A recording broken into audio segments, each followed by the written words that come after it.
Ok, tout le monde. Donc, on va s'intéresser à un autre sujet d'ACP, que ACP 0, non, Mi 79, les bonbons bubules du Dr. Vandertainment. Qui est le Dr. Van... non, j'ai qu'à safe, bien sûr. Dr. Vandertainment, en fait, c'est le créateur de nombreux ACP, comme l'ACP 1550, les animaux personnalisés du Dr. Vandertainment, pardon, l'ACP 111, Dragon Escargot, et le ACP 1553. La peinture ronde du doigt Van Damme. Donc voilà, on va s'attaquer. Donc déjà, je peux lire le procédure spéciale. Toutes les instances de SCP 1079 sont actuellement stockées dans le coffre de confinement 1079, au site 19. Ça rime.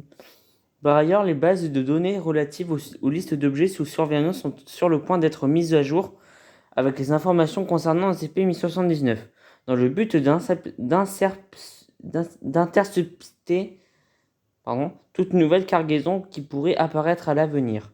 SCP-1079 est le nom donné à un ensemble de paquets de bonbons portant des étiquettes colorées où on lit bonbons bubu du Dr. Entertainment. Pour le moment, la fondation détient, 9 caisses, je dirais, BIP caisses de SCP-1079, en confinement contenant initialement 64 paquets. Chacune d'étiquettes de chaque paquet indique le nom du produit ainsi que deux mises en garde. Ne convient pas aux enfants de moins de 3 ans. Et un seul bonbon doit être pris à la fois. De plus, l'étiquette indique des valeurs négatives en pourcentage de différents nutriments, vitamines et matériaux.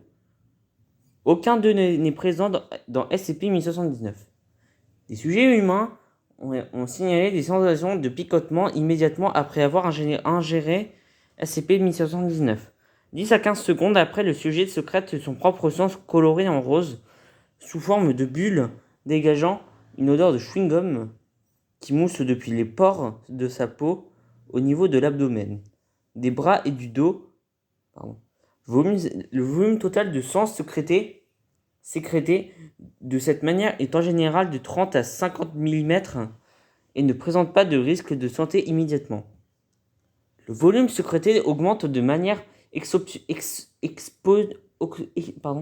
exponentielle avec le nombre de bonbons consommés à la fois. Les formations de bulles dans le sang du sujet dues à la fonction première de SCP-1079 fait bouillir le sang du sujet. Une mort à exsanguination survit dans 95% des cas pour les sujets ayant consommé 4 bonbons ou plus en une fois. À l'exsanguination s'ajoute une accumulation de mousse dans les poumons du sujet. Après la tenue des tests standards sur les animaux, il a été démontré que les effets de SCP-1079 sont proportionnels au poids du sujet. Addendum.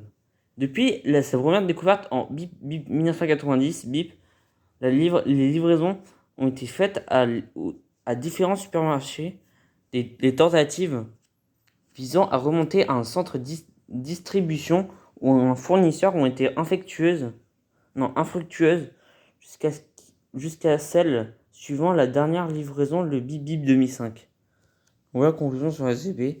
Donc le SCP, il me donne faim. J'ai trop envie de manger des bonbons là. Vraiment, j'en ai acheté. Ouais, on s'en fout de ma vie. Vous pouvez le dire en commentaire. Non, je gueule. Donc voilà, ce SCP, j'aime bien moi. Donc en fait, le docteur Entertainment, il fait penser à Willy Wonka un peu dans Charlie et la chocolaterie parce que dans un moment, je crois dans Charlie et la chocolaterie de Tim Burton, ils avaient dit des bonbons des chewing-gums qui fait un peu penser au SCP. Alors, ça fait longtemps que j'ai pas vu ce film. Je crois qu'ils avaient dit des chewing-gums qui n'éclatent jamais, qui continuent à faire des bulles. Donc voilà, c'est tout pour ce SCP. Donc n'hésitez pas à vous abonner, à liker, ça me ferait plaisir. Donc salut!